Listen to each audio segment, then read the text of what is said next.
chapter number 11. And I'm going to read verse number 8.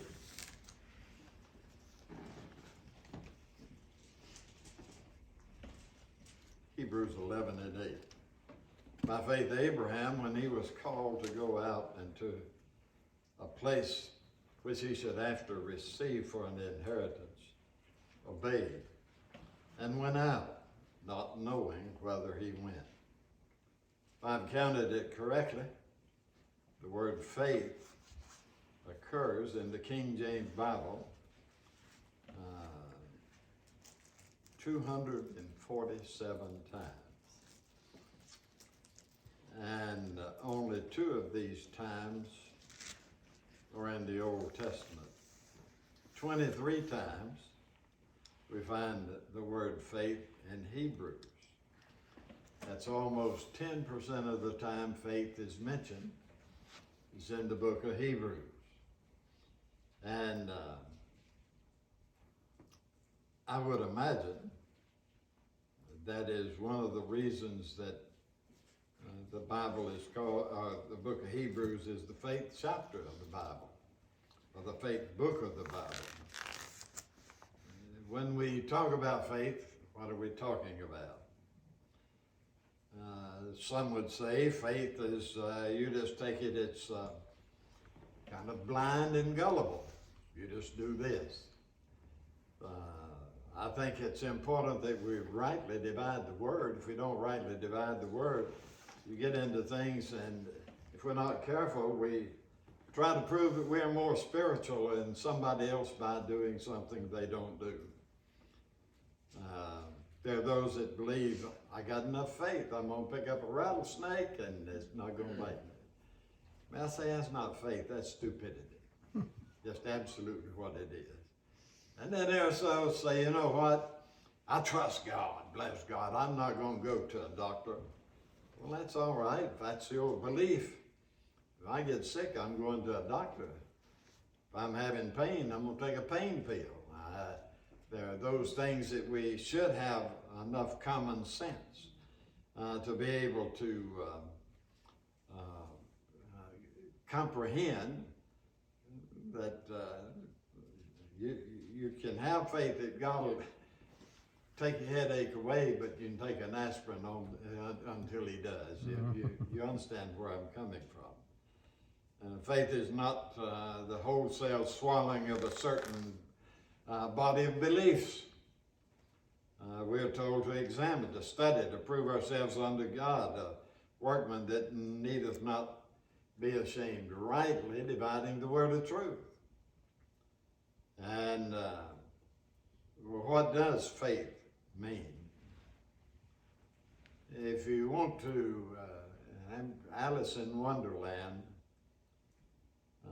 Alice asked the dodo, what is a cautious race? She gets this reply, the best way to explain it is to do it. And do it they did. What is faith? The best way that you understand it is to do it. And if you go through the book of Hebrews, the best way to explain the actions of the Old Testament saints is that's what they did. So I want to talk to you this morning about faith being the pressure of God released.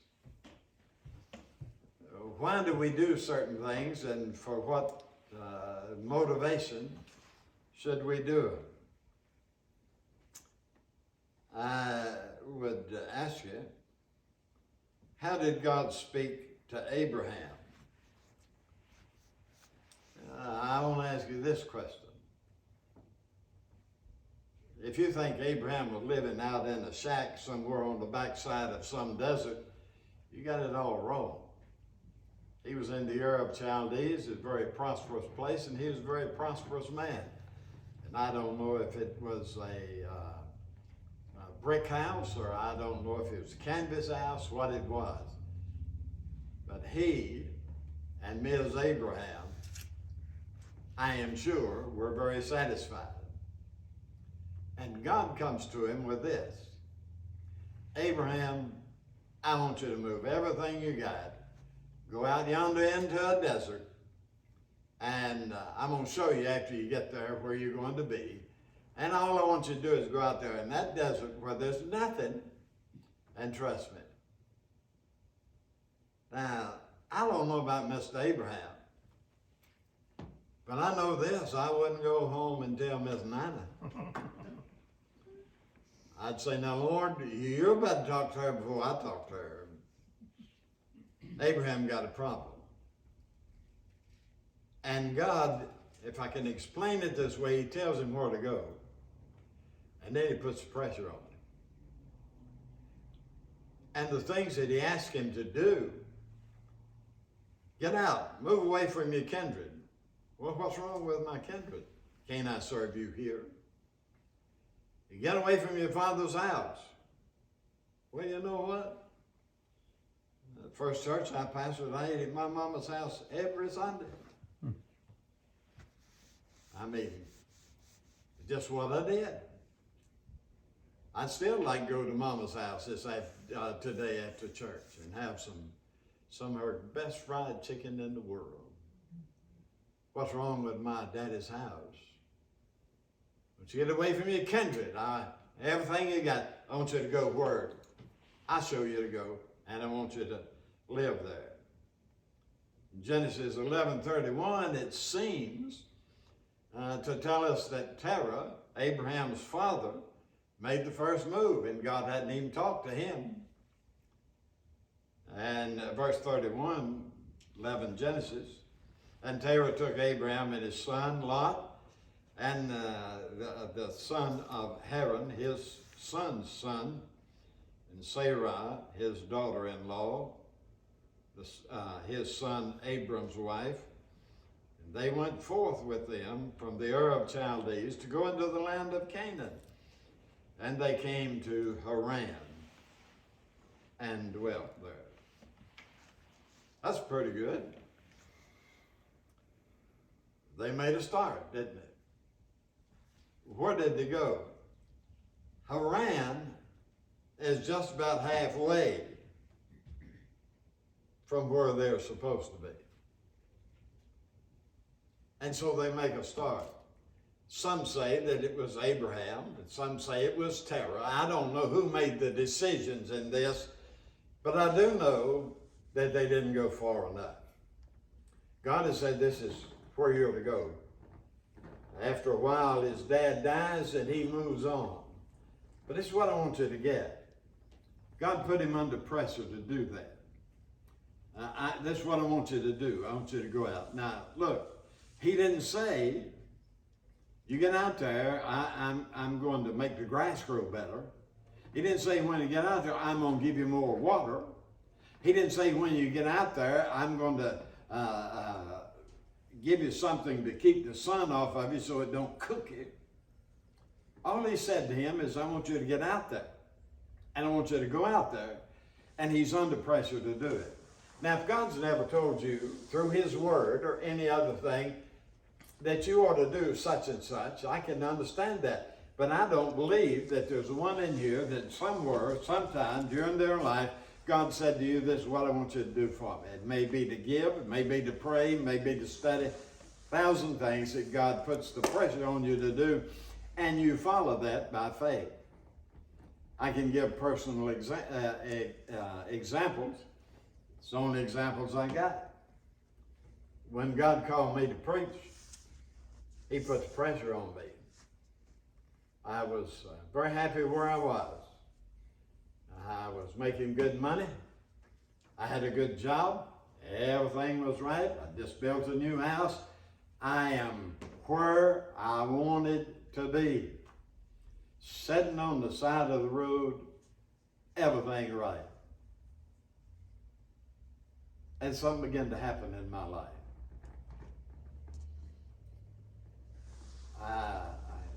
I knew what I was thinking.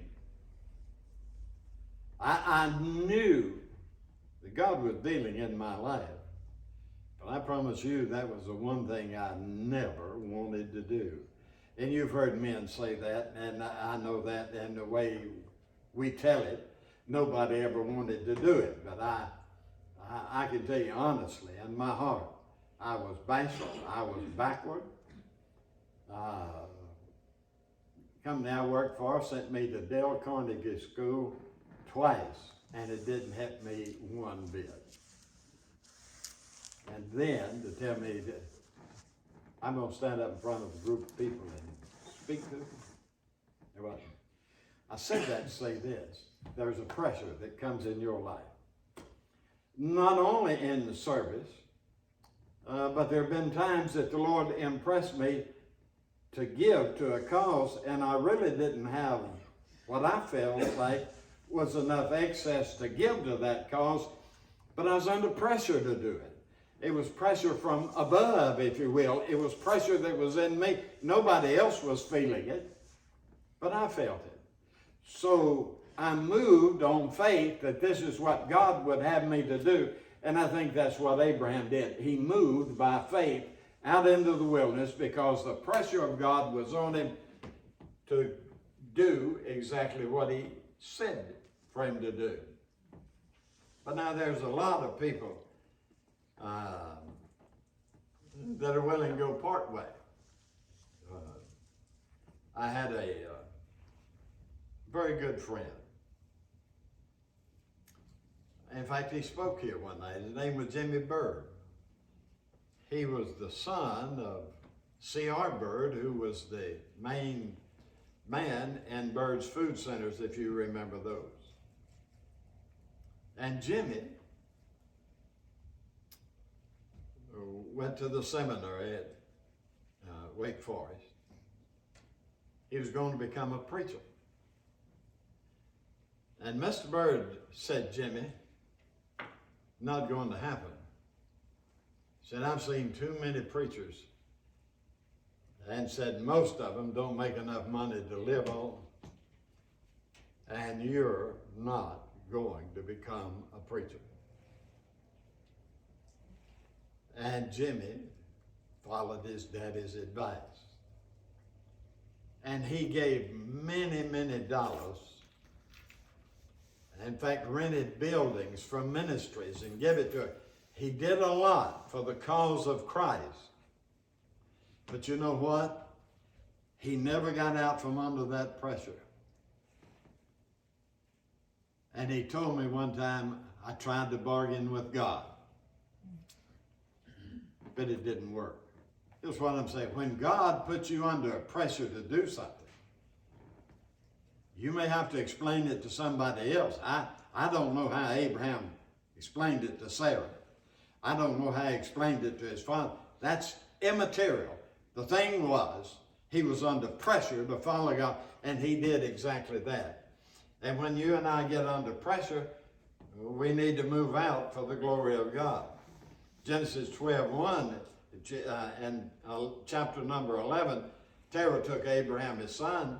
When Terah dies, Genesis 12:1 says, now the Lord had said to Abraham, get thee out of thy country. You can't blame it that dad's old.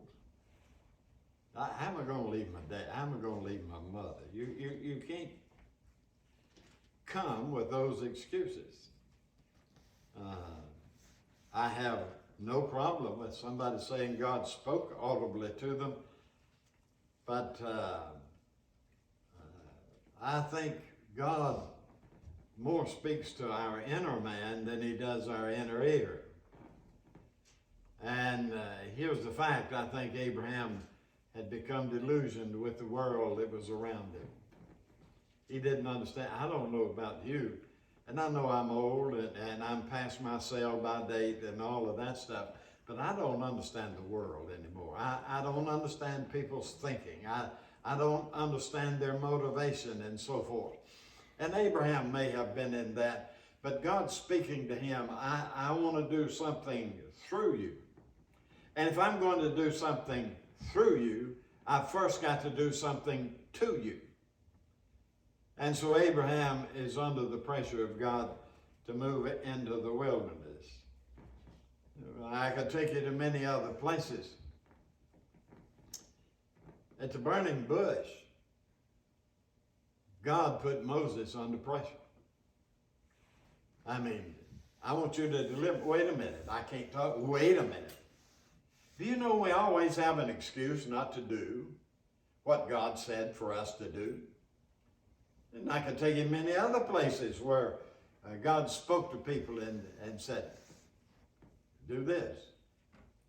I would remind you that there is a story about a very successful fisherman.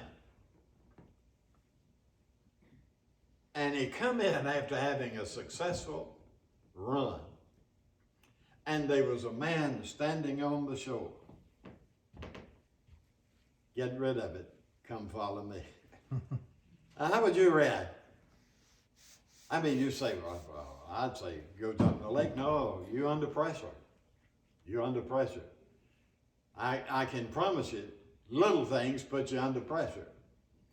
Some more pressure than the other. For instance, if you have a house worth $500,000, man come up and say, I'll give you $1 million for this house, you're under pressure. You got to make a decision one way or another. And when God, through His Spirit, speaks to you about service, about giving, about whatever it is in your life, the pressure is on you, and what's going to move you forward is your faith. Or you can just stay where you are and miss God's best for you. The question, has God ever spoken to you? If your answer is yes, I'd ask you, how did He speak to you? A thundering voice from heaven? The truth of the matter is, most of the time He speaks in a still, small voice, just to your spirit. And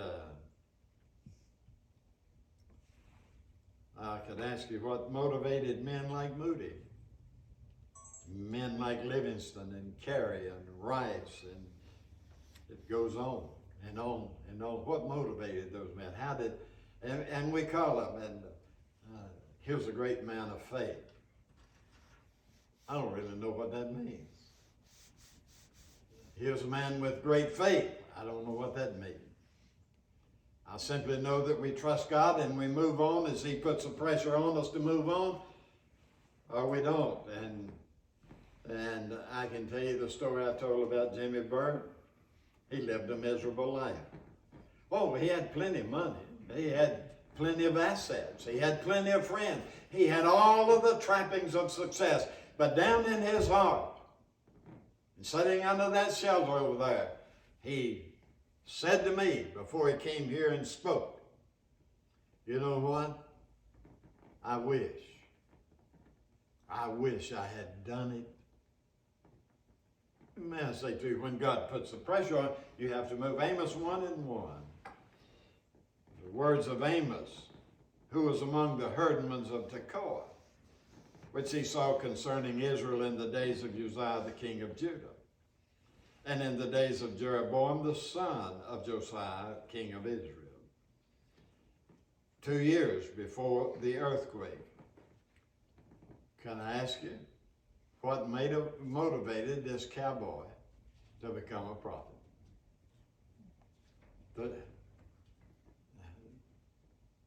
I mean, this guy is out of left field. How'd you like to preach again and say, you bunch of heifers, you know how to get right, we're going. I mean, he was rough as a cop. What motivated him to go out and do that? It had to be the pressure of God in his life. And as God put the pressure on him, He gave him the ability, not only the ability, but the faith to do it. Some have heard the voice of God and made a move as far as Haran. That's a couple of days' journey. It's not all the way, but it's It's in a direct route, and it's not there, but it's not there. I've just kind of found a place I can rest here, and I don't have to worry about it, and I don't have to worry about moving on.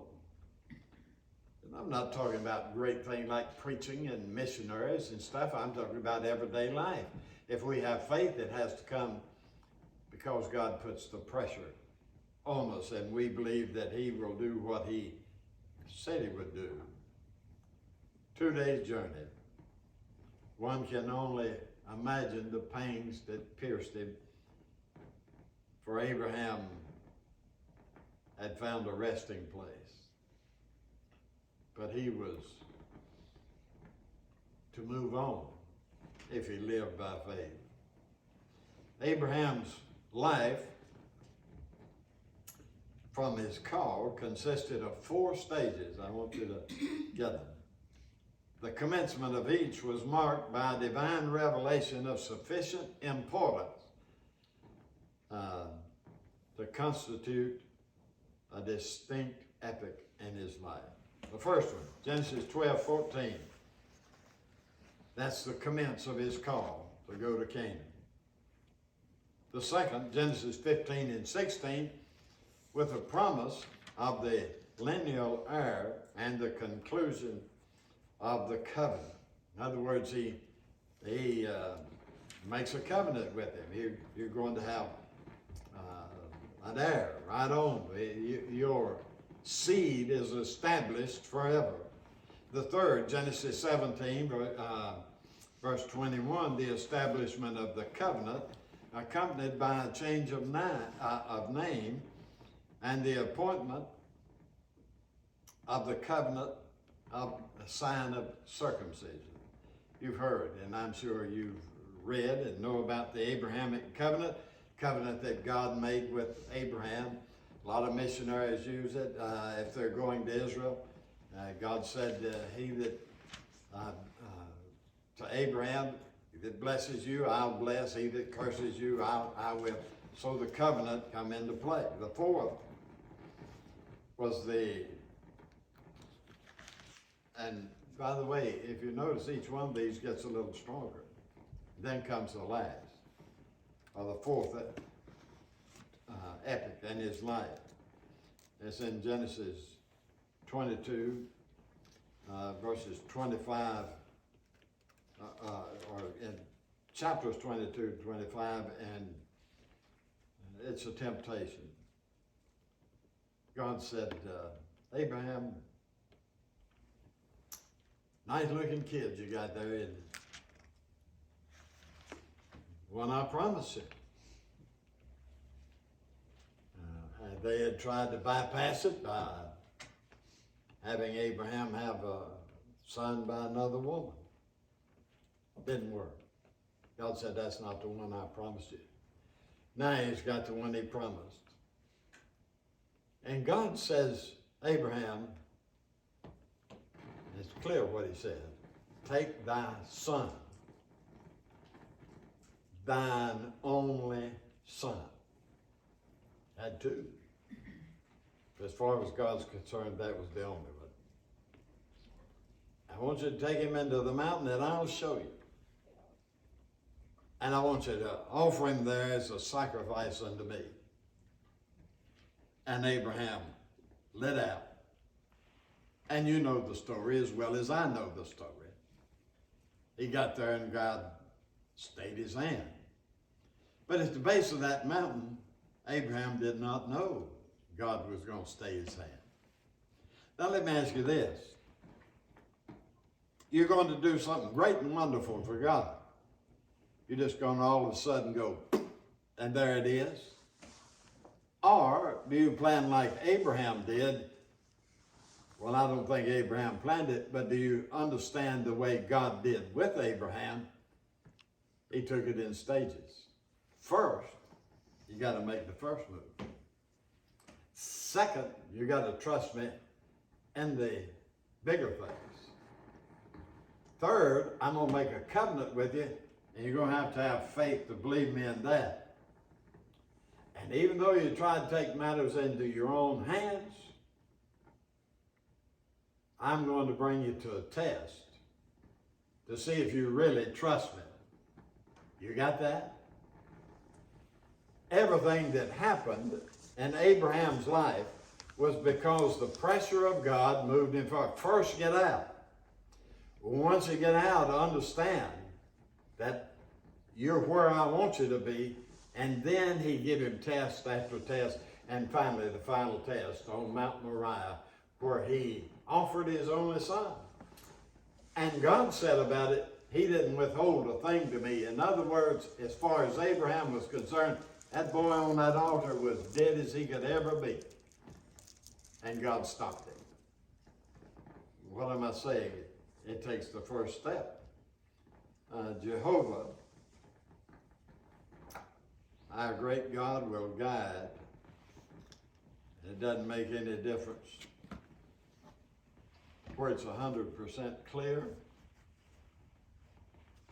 but it's clear enough that we can make our first move. Dr. Stanley Jones put it this way: do not expect guidance to be explicit and plain as 2 and 2 make 4. There will always be a degree of probabilities in any of this guidance. For the degree of probability puts adventure and daring into life. And it is at the point of adventure and daring that we grow. Guidance must be sufficiently clear to act upon, but never so clear that an act of adventurous faith is not required. I asked, has God spoken to you, or what has God spoken to you? You know as well as I do, God's not going to tell you to leave the Ur of Chaldees. You've never been there and probably don't even know where it is. Probably never going to ask you to go to Hong Kong or Japan or some foreign country. You know, some of the things that I had and still have trouble with. Oh, it's not preaching. If I know the facts, I ain't preaching. If I don't know the facts, I just make up something. I ain't preach. I do have trouble praying. Honestly, I have trouble praying. A lot of things I don't have a bit of trouble with. But they had this, you got to go knock on doors and you got to get people saved.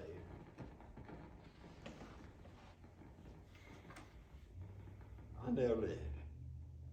I don't know how to put it. I nearly drove myself crazy trying to do that.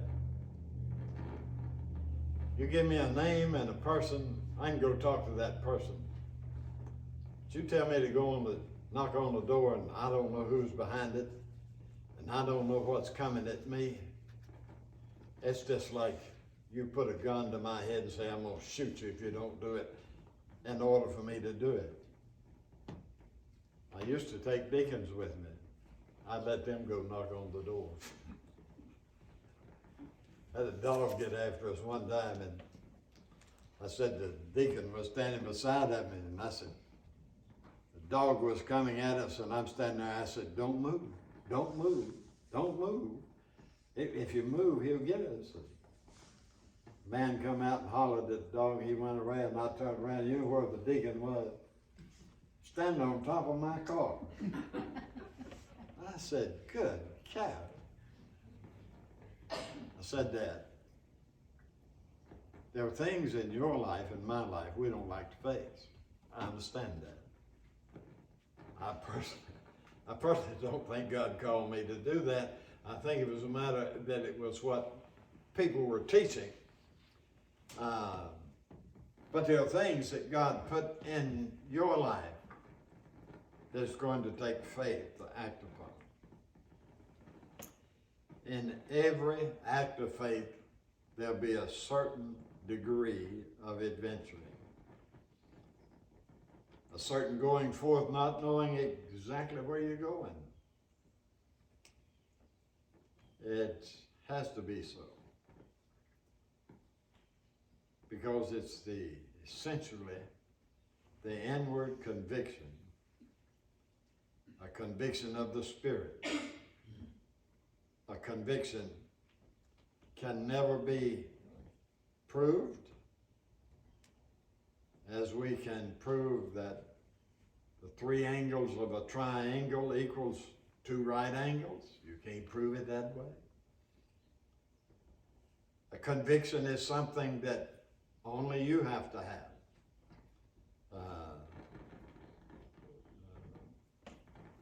You can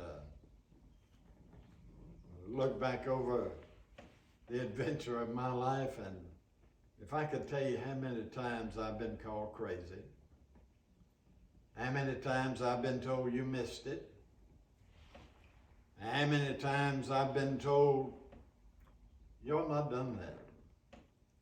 I had one sister say, you drug your wife all over the world, you ought to be ashamed of yourself. I had one old maid aunt say, wow, that's this EGA, God ain't told him a thing. What I'm saying is I had convictions. And had a conviction of God that I should do what I did. You don't have to explain it. You don't have to make people believe it. You don't have to justify it. Can you imagine Abraham trying to justify to his relatives back in the Ur of Chaldee, living in luxury while he's out there in the wilderness? He can't explain that. All he can say is, it's where God led me. It's where God led me. And all of it's led me here. And y'all don't know how to get rid of me. So you hung with me. Father, thank you for the day. Pray you take something's been said and use it for your honor and glory. In Jesus' name, amen. Let's stand together as we sing Hymn number 412, Onward Christian Soul.